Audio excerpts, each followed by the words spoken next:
Good evening. Welcome to our COVID-19 vaccine virtual town hall hosted by the City of Montgomery. I am Taffany English, Director of the Civil Rights Memorial Center located here in Montgomery, Alabama. Last week was a year that our offices, like many of yours, would shut down as a result of COVID-19. We can all admit there was so much uncertainty around the pandemic and had no idea it would hit us as hard as it has. There is no way to imagine the amount of loss and grief that has been experienced during this pandemic. And it is now remarkable to see that a vaccine for the virus has been developed, that a vaccine has been successfully tested and is now being distributed throughout the city of Montgomery. The unfortunate reality is that COVID-19 has disproportionately impacted communities of color. And this evening, it is our goal to share the facts surrounding the development, the safety, and efficacy of the COVID-19 vaccines. And it is our desire to answer your questions this evening in this open format. And we want to ensure that all residents of Montgomery have access to transparent and balanced information about the COVID-19 vaccines. And now it is my honor to turn this over to the mayor of our great city, Mayor Steven L. Good evening, and thank you, Taffany, for that introduction. Thanks for your role in this. We appreciate everything that you do, and we're glad that you're going to be moderating this discussion tonight. It's a pleasure to have everyone here to discuss this all-important topic, because our goal really from the city standpoint is to try to empower and educate the community regarding not only the vaccine for COVID-19, but also our efforts around getting people vaccinated. And so we hope that tonight's discussion with our panelists will be informative and will be helpful to those that still have some questions and may even still have some concerns about getting vaccinated for COVID-19. But before I introduce our special guest, I really want to talk about a few things that the city has been doing, and we're really working very hard with the county and the Alabama Department of Public Health and our EMA to try to bring the vaccinations to the public. And so on March 29th at the Old Smiley Court, we'll be having a vaccination site that will start at 8 o'clock with the lineup, and then shots in the arms will start at 9.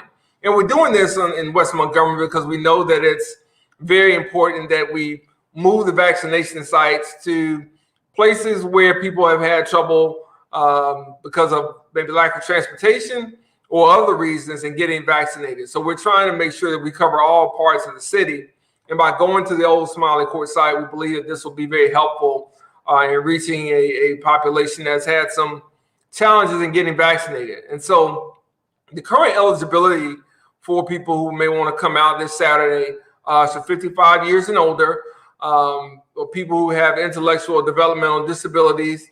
And we also are looking at, the population is defined by the allocation phase 1C in Alabama's COVID-19 vaccination allocation plan, which comprises people of from ages 16 to 64 who may be at risk, who may have underlying health conditions. They can also be vaccinated this Saturday as well. So again, 55 years or older, if you have any intellectual or developmental disabilities, or if you're at higher risk and you're ages 16 to 64, then you can also be vaccinated as well. And so we do have walk-up options for people who are riding public transportation or people who are coming via taxi, or even some of our rideshare partners. And that's something that we want to also share with you as well, is that we partner with Uber, and we're excited about this partnership to try to provide rides to people who may not be able to get public transportation or may not have a dependable car to get vaccinated. And this is very important because we know that, as is a barrier with other health issues, transportation is one of the biggest challenges for people who need to get access to health care but don't have the means to get there with a dependable ride. And so we're excited about this partnership. We'll be announcing it formally in the upcoming days, but you're hearing it first here via this Facebook town hall. And we believe that it's very important that people without reliable transportation still have the ability to get the health care that they need. And so if you know anyone that needs a ride, they can text a message with the word MGM Rides to area code 334-625-9814. And that's area code 334-625-9814. And just put in the word MGM Rides. The first 50 people to text will receive a code for a round trip fare, and that will take care of them. So we want to make sure that we get that information out. Now I want to make sure that I introduce our special guests. They all have great backgrounds and experience, and I'm sure that hopefully you've done your homework and you're aware of it. But if not, I'll just share a little bit of that with you. And our first guest is native of Brewton, Alabama. His name is Dr. Ian Moore. He received his undergraduate degree from Tuskegee, Alabama, in veterinary medicine. Very, very smart and accomplished doctor. And being from Brewton, he knows kind of where my folks are from, at least on my dad's side, and that's in Connecticut County, the area called China. That may be a little too country for most of y'all big city folks, but I'm familiar with Brewton and Evergreen and all those parts down in South Alabama. So real good to have Dr. Moore on with us. But I'll share a little bit of his background because I think it's important. He is an investigative veterinary pathologist and the section chief for the Infectious Disease Pathogenesis Section, which serves as a central research pathology core laboratory within the NIAID, or the National Institute of Health, the National Institute of Allergy and Infectious Diseases. So when you have someone who can, really knows what they're doing, and they become part of the acronym family, where you just really have to kind of condense all of those big words down, then you know that they are in a unique place within their profession. And his background and expertise led to Dr. Moore being invited to be a part of the NIH's research team that would take on the task of developing and assessing an mRNA vaccine in collaboration with Moderna. So you're talking about someone who's from Alabama, who has ties to Tuskegee University, and someone who is really operating at the height of their profession. And I don't think we could have had a better guest on to help explain some of the concerns that we have around the vaccine and maybe to address some of the questions that you have. But he's not all that's on this call today. We also have Dr. Michael Lozy from El Paso, Texas. And he is the CEO of Sunset ID Care, which is an infectious disease clinic specializing in viral diseases. He is proud to be a provider focusing on the cure of chronic hepatitis C. And so again, someone that is a specialist and comes with great pedigree where this is concerned. And he moved to El Paso, Texas about 10 years ago. And since then, Dr. Lozy has worked in every hospital in the city and has created not one, but two HIV clinics from the ground up. That in itself is very impressive and is a testament to his service and his commitment to the community. First, working as a new assistant professor with an academic health center, Dr. Lozy led a team in creating the university's first dedicated HIV clinic. And I think that when you can get universities to come out and stand up clinics, partnerships with medical professionals like Dr. Lozy, that says a lot about his leadership, says a lot about his commitment, and I think it says a lot about his ability to collaborate. And so I just am proud that they were willing to be guests on this town hall. I'm going to have to step away shortly after they get going, in part because there's another commitment that I have, but I want to make sure that our community and our city understands that when we bring these Facebook town halls to you, we really try to seek the best and the brightest, whether they be right here in our hometown or whether they be across the country, to educate you and inform you about some of the challenges and concerns, but also to address your questions and to bring about some answers. And I think we've got two of the very best here today. And so I'm glad that they're here, and I look forward to hearing their conversation and seeing some of the slides and information they will present. And I am assured that you're in great hands just by knowing the background of these two men. And I look forward to what they're able to do in terms of addressing your questions and bringing forth information that we need to have here in Montgomery to increase our vaccination rates and to get as many people as we can vaccinated for COVID-19. So with that said, I want to turn it over to Dr. Moore and Dr. Lozy. And again, I want to thank you both for joining us. And the Zoom is yours. All right. All right. Well, I want to thank you, Dr. Thank you, Mayor Reed. I want to thank, I know where China is. I know Evergreen very well. Connecticut County is my second stomping ground. My mother owned a beauty shop there for about 50 years. So I spent many a day in Connecticut County. So I know exactly where you're talking about. All right. So yeah, so it's a pleasure to be here. For your introduction of Dr. Lozy. This is my research partner in crime. We go back and forth. We throw the football back and forth when we're discussing these topics. I express many thanks to Partners in Health, Grace Lesser and Cicely Gray, Phil Ensler, all the people who helped put this together. So this is a really, really special occasion, and I'm glad that I could bring it back home. When I first heard about this, I knew I was going to be working on this vaccine, and I said I got to take this information back home because my small town of Brewton, I know the basis of reluctancy and hesitancy, and so I want to make sure that people have clear and accurate information so they can make the best and most informed decision that they have for their own health. So I'm excited. I think we're going to have a good talk tonight. We always have fun doing these. And thank you, Mayor Reed, for that amazing introduction. I appreciate it. Yes, sir. All right. Over to you, Jim Nance. All right. Let's do it. All right. So I'm going to go ahead and try to share my screen. And so, and definitely we want everybody to go ahead and if they have questions, go ahead and talk, ask us questions. We're ready to go. All right.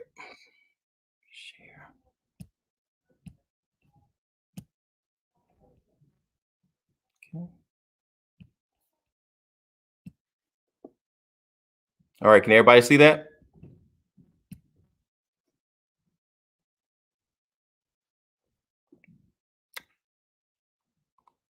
Okay, can you see me?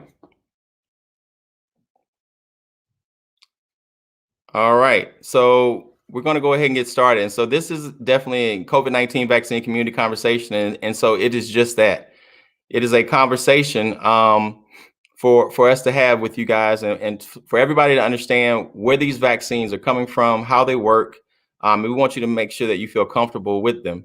As Mayor Reed mentioned, I am the chief of the Infectious Disease Pathogenesis Section at the National Institutes of Health in Bethesda, Maryland, but I'm born and raised right here in Alabama. So just to talk about Brewton just a little bit, I have to definitely give an idea of where I'm from.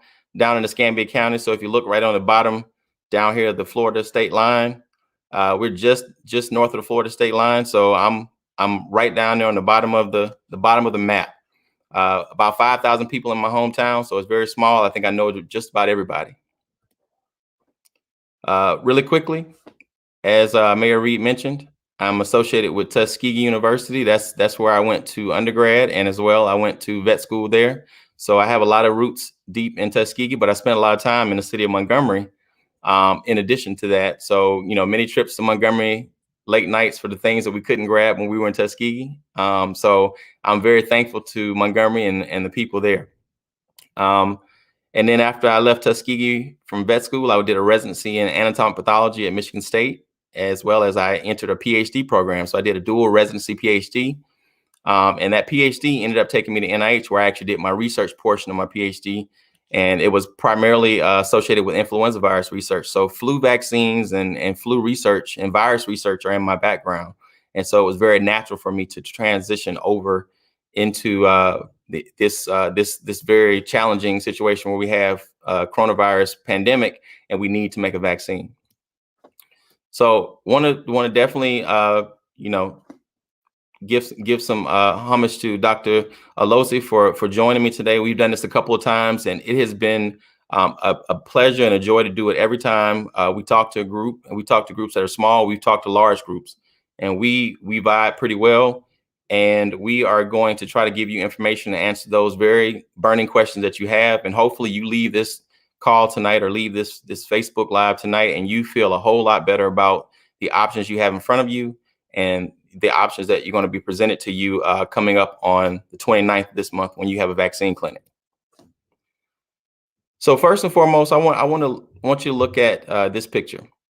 On the left-hand side, you can see you see an African-American man here getting his blood drawn, or at least getting an injection, but I'm imagining it's being blood drawn because his arm is tied off. And then you look on the right-hand side of the screen and you see Henrietta Lacks. And so these two stories are kind of ones where, we know that these are very, very real examples of some of the more ugly and kind of maybe distasteful things that have happened to our communities over time. But this is not where our story ends, and this is not today's reality. In part because we have people like myself, Dr. Kizzmekia Corbett, Dr. Ogachik, Dr. Lozy, who are out here working and supporting and trying to educate people on the realities of biomedical research and healthcare today, and try to dispel some of the myths that are circulating and keeping people from actually taking vaccines. So we're going to be a sort of like COVID-19 mythbusters, but I want to, as always, I have to, whatever I do, I want to make sure I honor God in whatever I do. And so I want to lean here to Proverbs 18:15. It says, the heart of the discerning acquires knowledge, for the ears of the wise seek it out. So in other words, a wise person or a smart person is going to look for the information, but you have to have your ears open and be ready to receive it. And so I want to make sure that we open this conversation and this presentation with that in mind. So there are 3 vaccines that are currently available for FDA for authorization by the FDA. We have Pfizer, we have Moderna, and we have Johnson & Johnson. And so a lot of this information you may have already seen, you may have already heard, but this is an opportunity to see it all in one place, to see it and to ask your questions and to discuss it in a very structured format. So both the Pfizer and Moderna vaccines are mRNA vaccines. Later in this presentation, I'm going to describe how these mRNA vaccines work. But if you look at it, these are the ones that you keep seeing that had the 95 to 94% efficacy or protection. And so that's the number that you keep hearing. That's the number that people are focusing on. These are both 2-dose shots. For the Pfizer, you come back 21 days after your first shot. And then for the Moderna vaccine, it's 28 days later. So essentially you're looking at 3 and maybe three weeks to a month later after your first dose. It's 2 doses for both of those. Now, recently we had Johnson & Johnson. This is a viral vector vaccine. I want to stress that Johnson & Johnson is a viral vector vaccine, and I'm going to describe that as well. Efficacy in this case is 72%. Now it's slightly lower, but we're going to explain that because these are all 3 very, very good vaccines. And I want to make sure that we make the point that it doesn't matter. The best vaccine you can get is a vaccine that's next to your arm when you pull your sleeve up and you get ready to get vaccinated. So be sure, be certain, be confident that the vaccine that you're getting has been scrutinized, has been tested to the utmost. And so you're in good hands when you're getting a vaccine, and you're putting yourself in a much better position to make your way through life, essentially, especially in these challenging times. So I want everybody to stop and look at this slide real quick. So over 500,000, and that number 500,000, when I put this presentation together originally, 500,000, I think we had just crossed that mark. 500,000, and we are well north of 500,000 at this point. So 500, probably 520, 530,000 people have died since 2020. And if you think about it, I want to put this slide in perspective because it's going to set the tone for what we're doing. Dr. Lozy and I have agreed. We're not trying to do gloom and doom presentations to make people want to take vaccines. We want to make sure that you are educated, but also that you know that there's a real threat. out there that you can't see and you can't feel, but it is very real. If you look at the family on the left-hand side, this is a Latin family. And if you look at it, there was, in this particular case, there was one death. And in this family, there were 28 associated infections. 28 people in this family. One person died. And from that one person being infected and dying, there were 28 other people who were touched and who were infected. Now, that could have been 28 other people who had died, essentially. And I don't know the statistics of how many other people survived their infections, but it just goes to show you how valuable it is to follow the information, follow the recommendations about not gathering and wearing masks. Because your family is important to you, then you're going to do all the things you can to try to take care of them. If you go to the right-hand side, these are pictures of people who passed away. You see a young lady sitting on the ground in front of a sign, and this is clearly somebody that she lost. And, these are all, before we had a vaccine, these are all situations where, there was no protection other than you wearing a mask and staying distant. But now we have 3 ways for you to protect yourself. And so there is really no reason, because we're going to talk about some of the numbers and some of the more important numbers coming up that should stand out to you. Death and hospitalization are almost unavoidable hospitalization are preventable, are almost completely preventable if you get a vaccine. And I'm talking about any of the 3 that are available right now. I want to repeat that. Hospitalization and death are almost completely avoidable if you get a vaccine with either of the 3 that we have that we're going to talk about tonight. And so if you look at the bottom of this screen, I have Raleigh, Atlanta, Miami. I have a number of cities listed here. The significance of these cities are they all have populations that are about 500,000 or maybe a little bit less. The point is that if at any point in time, if you could imagine in a year, in 12 months, you could lose all the citizens of any of these cities listed, what feeling would that cause in you? I mean, what kind of terror would that cause in your heart to know that a whole city was gone? So I want to use that as perspective, because we're talking about 500,000. So sometimes when you hear about the deaths over time, you kind of desensitizes you. But imagine if an entire city of the size of Atlanta, the size of Raleigh, disappeared over a year.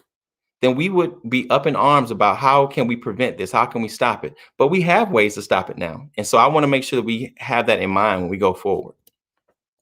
So these are some of the common vaccine questions, COVID questions, concerns, and myths. And what I want to do is I want you to look at these questions here.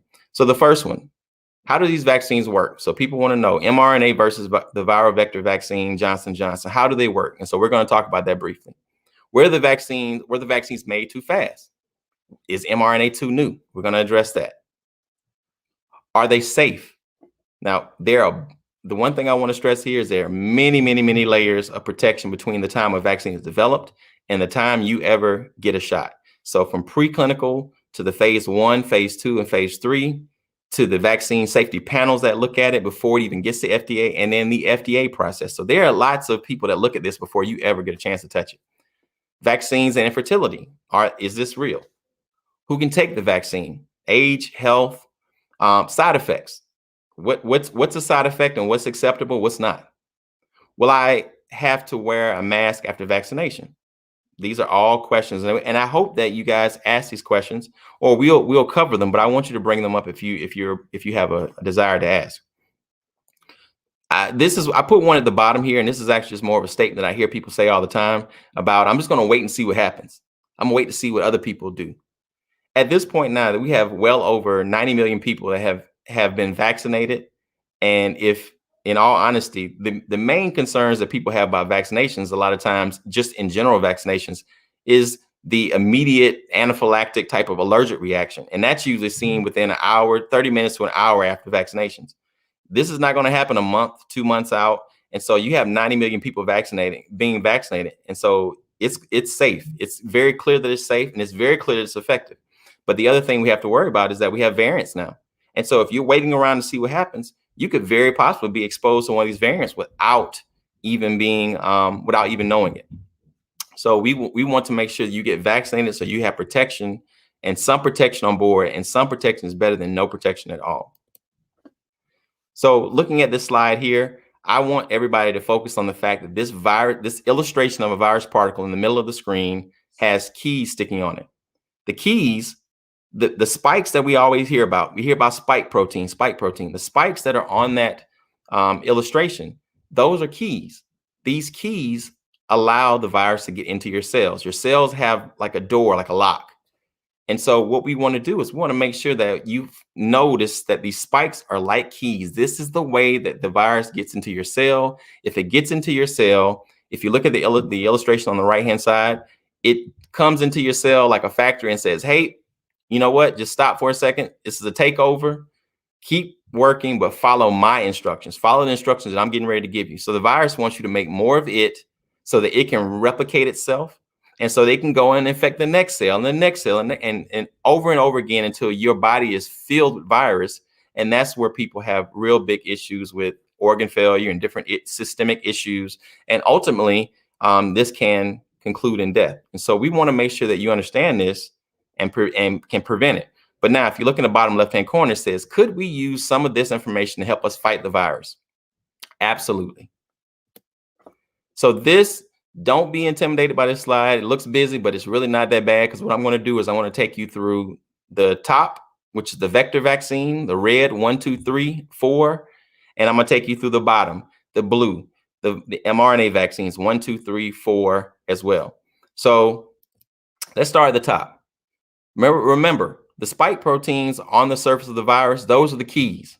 We want to take just the information we need to make the key or the spike protein, just the information, the genetic information, the sequence. We want to take that information and we want to make a copy of the key so that your body, and we want to show your body that key so that the next time your body is exposed or is anywhere near a virus that has those keys on it, your body has already mounted a defense and protected itself from it. So you have the key. We have a recipe. Let's think about it like a recipe, like you're baking, a recipe for the key. You take that recipe, which is the sequence, and we put it inside. In this case, for the vector vaccines from Johnson & Johnson, they use a weakened form of a human cold virus. This is called an adenovirus, adenovirus 26. It's just a weakened form of a virus that can't replicate and it cannot make you sick. Think of it just like as an empty shoebox, and you put shoes inside of it to go put it into another room. So this empty shoebox, you add the DNA sequence inside this empty shoebox, but that shoebox can go into your cell. So when they inject you, they give you a shot in the shoulder, you have muscle cells. Those muscle cells, this virus carrying this non-infectious virus carrying the sequence can go right into your muscle cell. It goes right there to the nucleus and drops off that information on those instructions. Those instructions are turned to mRNA, which is like a blueprint. It's the sequence that's going to be turned into new spike proteins or new keys. And so that sequence has to go into a structure called a ribosome. You see the R right at the bottom of the little dotted line. That R is like if you put a recipe in an oven, out on the other side comes a cake. It's going to bake that cake. So in this case, we're putting the recipe in, and it's like the oven is cooking it, and then out come on the other side. Instead of making cakes, we're making keys. We're making the spike protein. So now your body makes its own spike protein, and it displays that spike protein on the surface of these muscle cells. And so now your immune system sends these cells around. They come and look at it, and they pick it up, and they say, these guys are not from here. But we need to make note of this. So we take that information, we take it over to your lymph node. Your lymph node has T cells and B cells, and these guys are like, we're going to do our best to remember that if that spike protein or these keys come around anymore, whether they are by themselves, if they're on anybody, if they're on a virus, we're going to remember them, and we're going to generate antibodies. The antibodies are what attacks the virus and destroys it. And so that's what you want. You want to give your body the heads up about what it's going to be exposed to. And so that's essentially the pattern for the Johnson & Johnson vector vaccine. So the vector part of it comes from the fact that it uses something else to carry it inside of the cell. And that's your antibody response generated here. But we're going to talk about the mRNA vaccines really quickly. mRNA vaccines, essentially the same thing, but slightly different. You have the same information for the key. you get that information that you need to make a key, or the recipe to make the key. You have that sequence. Now this time you wrap it in fat. That's all a nanoparticle is just a couple layers of fat, 4 layers of fat. And the fat is important because the fat helps it pass through the cell wall. Once that nanoparticle carrying the same sequence goes into the muscle cell after it's been injected, then it goes right to that ribosome, and there it is again, the same process. It goes into the oven, it takes that recipe into the oven, and out the other side comes the new keys of the new spike proteins, and that same immune system process happens again. Your body is educated against it, and now that's why after about 2 weeks after your first shot and 2 weeks after your second shot, you get a stronger and stronger antibody response, and that is how you protect yourself. That's where the antibody, that is as simple as it is. The mRNA sequence that we talk about, or the sequences that we talk about, they don't just hang around in your body after that. After they're used, they are gone. Your antibodies are the only thing that hang around, and those are the things you want to hang around. All right. So this slide, probably the most important part of this slide is that if you look at the first lighter yellow column, you see 97, and straight down you see 100. The first 3 at the top are the Moderna, Pfizer, and Johnson & Johnson. And this goes back to the comment that we made earlier about the protection against hospitalization and death. You know, people are worried about a lot of different aspects of COVID infections and everything, but some people are worried about the vaccines. You know, I would tell anybody, don't gamble on how you might end up coming out on the other side of a COVID infection versus what a vaccine can do for you to protect you. It's almost a guarantee that you won't have to be hospitalized and you won't die. 97% for the Moderna vaccine, 100% for Pfizer, and 100% for Johnson & Johnson in protection against hospitalization and death. And so, you know, very few things in life are guaranteed, but those are some pretty good numbers for you to depend on going forward. So comparing these 3 again, I know that there's a lot of information out there, and I know a lot of numbers that people are seeing. And so you see 94, 95, 94, 95, and then you see a 72 coming from Johnson & Johnson. But we want to make sure that we understand that this is not necessarily comparing apples to apples. This is a little bit different. The Pfizer and Moderna's vaccines were tested before all these variants were circulating. So the variants that we're talking about are Brazil, the UK, and the South Africa. And some of these variants can evade or can avoid some of the antibody responses that are generated by the vaccines. And so what happens is the Johnson & Johnson vaccine was actually tested in the face of these variants. And what I will say is that 72%, yes, it is lower than 94, 95. But what I also will tell you is that from my experience and traditionally flu vaccines that we normally take annually, some of the best flu vaccines are anywhere from 40 to 60% effective. And those are good ones. And so now we look at a number like 72 and we're like scratching our head. But if we had never seen 94, 95, which I admit are extremely impressive, but 72 is an exceptional number in itself. And on top of that, it was tested in the face of these variants that are continuing to spread across the country as we speak. So when you see those numbers, don't get so caught up in the 72 and 94, 95. Get caught up in the protection against severe disease and hospitalization and death. Those are where you want to really focus. But all these vaccines are good. Anyone you can get, take it. So really the main point of this talk is that I knew that at some point in time that there were going to be situations where even though we had all this good news about a vaccine being developed, ultimately there are gaps in communication. The gaps either come from, and in those gaps, either it falls people who are either misinformed or there are misconceptions. You have people that are that are not given the same access to the information or the actual supply. In this case, maybe the vaccine.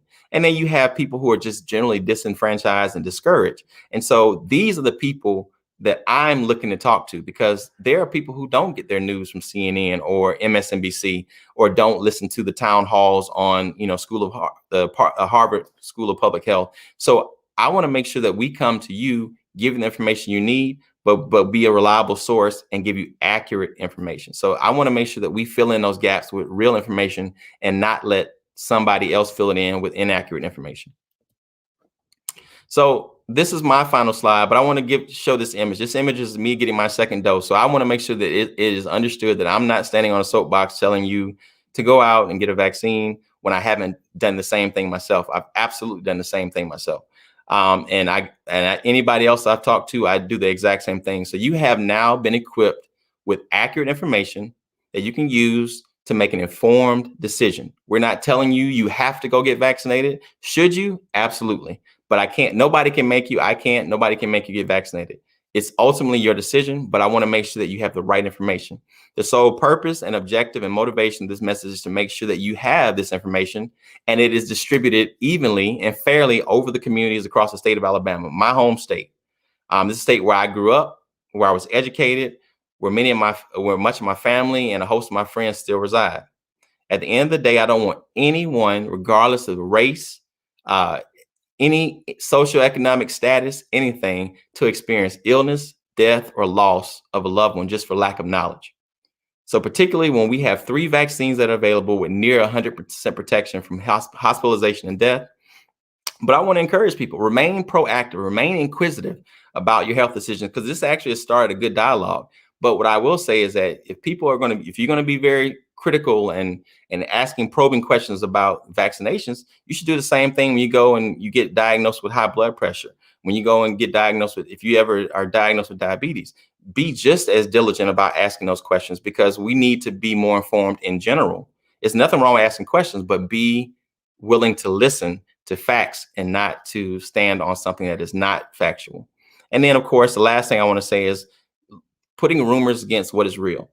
A rumor is somebody telling you that this vaccine is going to hurt you, but the real is seeing that 500,000 people have died. So you know that the virus is willing to hurt you and has hurt many people, probably now even in your own family.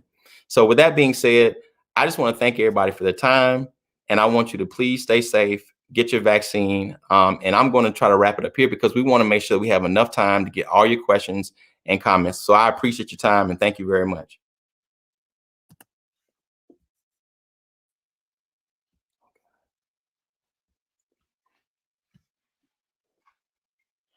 All right. Who's going to ask the questions? Yeah.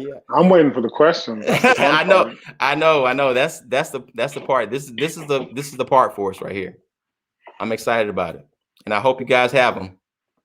Yeah, well, yeah, I've captured all of the questions that have come up through the comment, and so we will start answering those questions.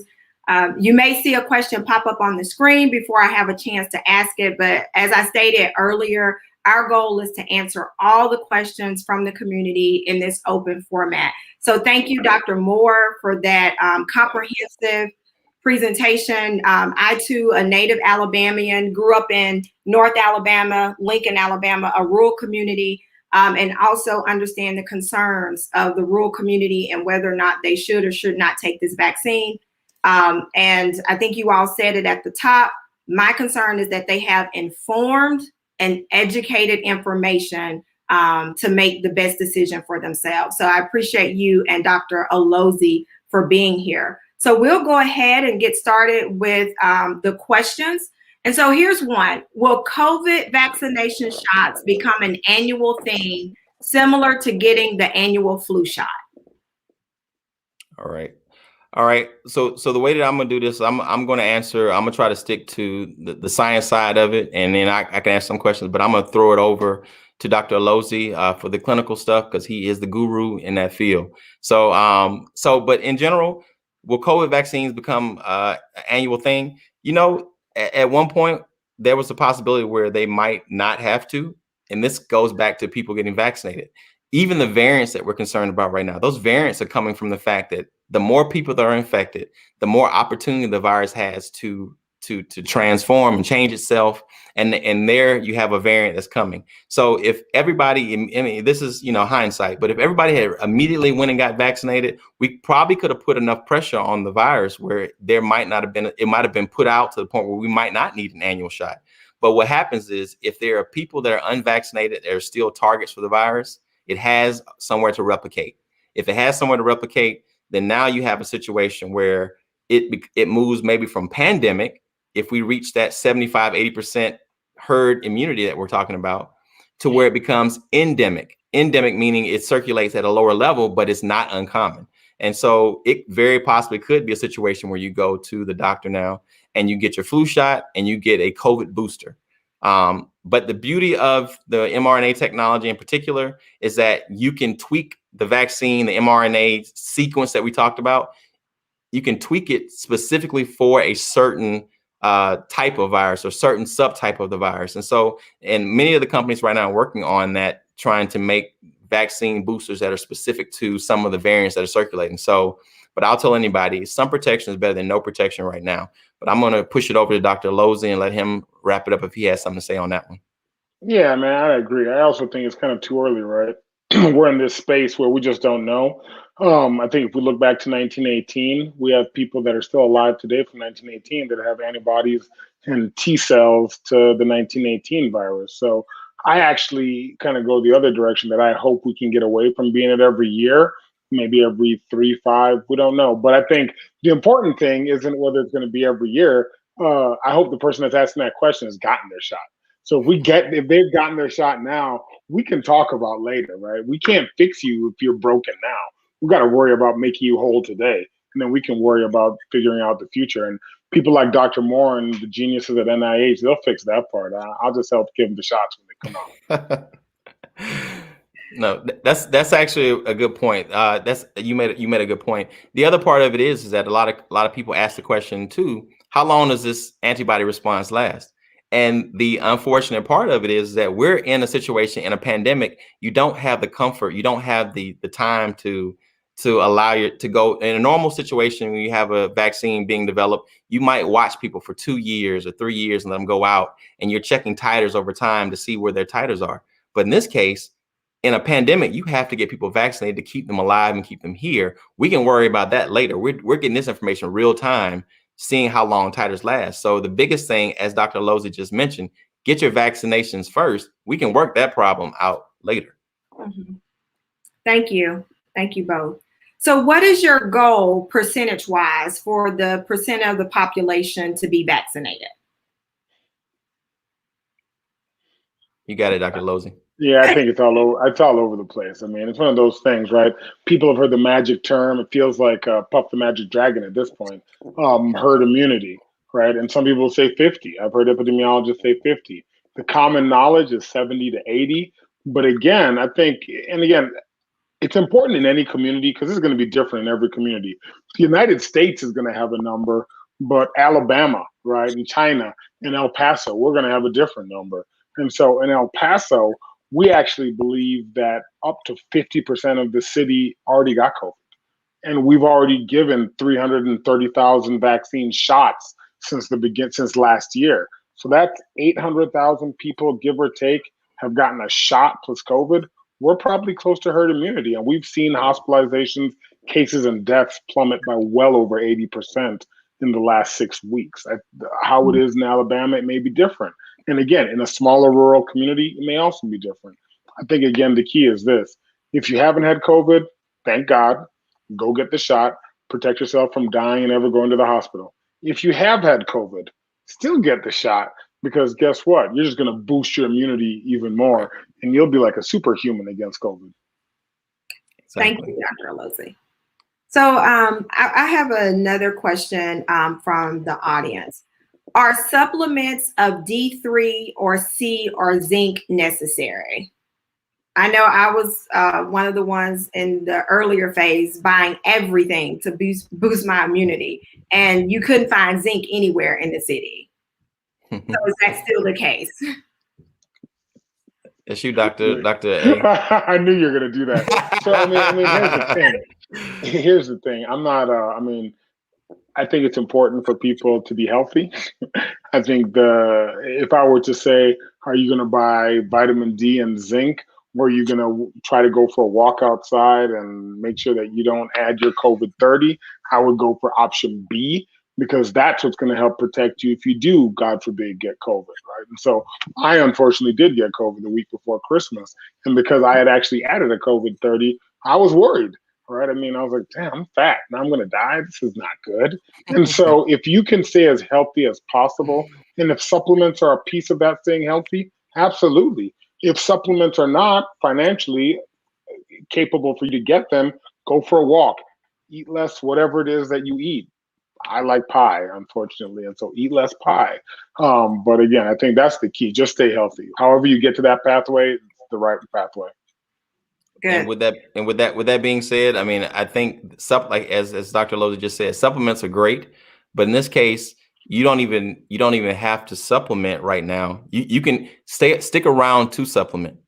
Get your vaccine so you can work on that. You can work on that supplement later this year. But get the vaccine and it'll protect you from, and so you can start getting back to some of that normal activity.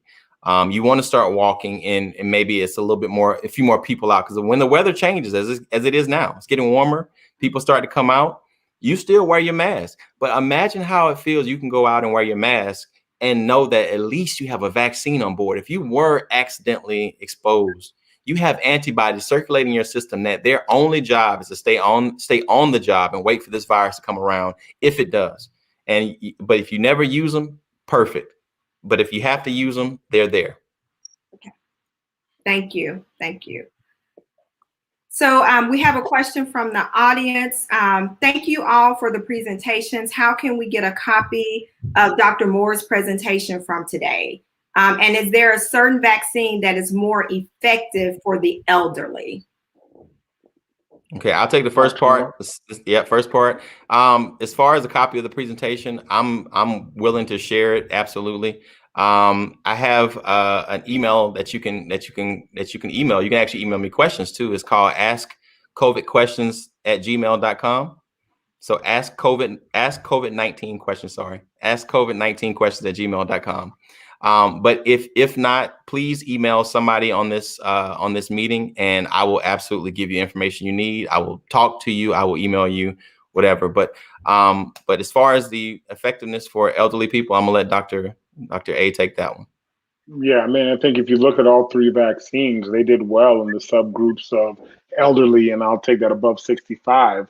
I think that if you want to really splice hairs, if I'm not mistaken, Moderna and Pfizer had a little bit differential activity in the older 65s. But again, it's important, and Dr. Moore showed this really clearly in his presentation. There's this big yellow part in the middle of a slide that said really clearly, essentially 100% against hospitalization and death. And I think that's the key, right? Most people are not able to say, I'm just going to roll up to CVS and I think I'll choose some J&J today, or I'll choose some Pfizer today. That's not how it works, right? You get what you get. And I think this is not the time, and Dr. Moore knows this, I'm not happy with the way that we've communicated vaccines and COVID throughout 2020. We've done a terrible job. It's like communication one-on-one. Don't frighten the hell out of people first. Give them hope, educate them, and let them make their decisions. And so again, there is some statistical differences potentially in some of the vaccines, but what we know is clear, and Israel has shown this, the Mayo Clinic has shown this, Kaiser has now shown this. You get that shot, you're not going to the hospital, and highly unlikely that you're going to die. And I think that's the key. Thank you. Mm-hmm. So we have couple of more questions. How safe is the AstraZeneca vaccine? So that's actually an excellent question. So what I will say is that the AstraZeneca vaccine has had some definite challenges rolling out. Since it's come out, it's had some issues with some of the numbers, some of the statistics. Even recently, some of the data they submitted to a board, independent board at the NIH, and they found it to be somewhat concerning. What I will say right now is that you don't really have to worry about the AstraZeneca vaccine. And the reason is because the 3 vaccines that we have right now are probably going to be enough to make the doses that you need between now and as the administration is trying to get them out between now and the end of the 1st of May.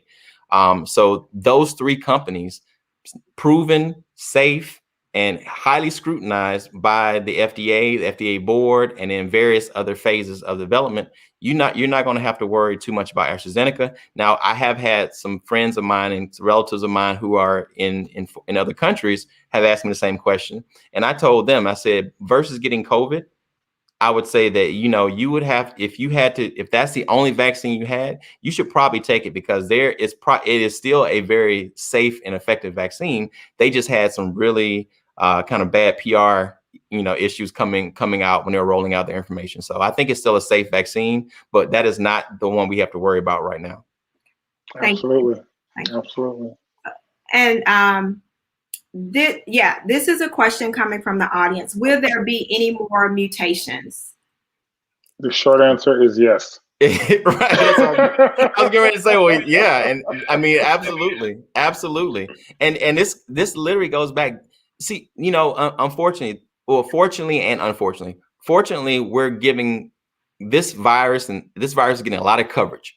Everybody's watching what's happening to coronavirus, but this happens to a lot of different viruses. Flu viruses, changes in the flu virus's genome or its makeup is exactly why you have to go back every year and get a flu shot, because it changes enough to hide from the immune system and the immunity that you generated last year. So that's why you have to go back over and over again. So viruses are smart.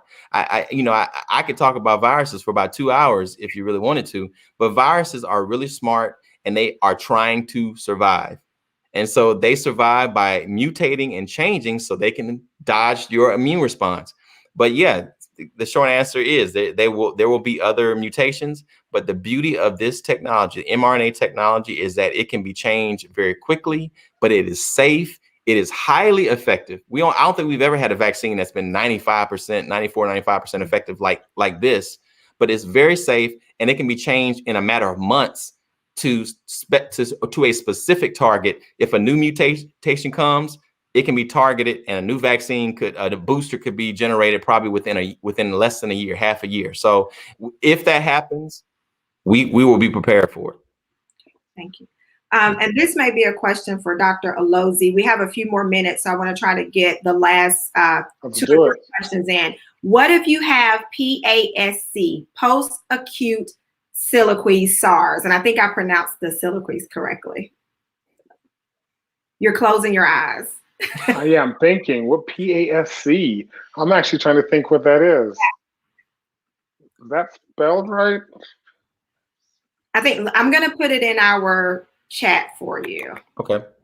Let's see. Oh, post-acute sequelae of SARS. Is that what it's called now? Wow, long COVID syndrome. Okay. Yeah. I hadn't heard the PASC part, the long COVID syndrome. I mean, here's the thing about it, right?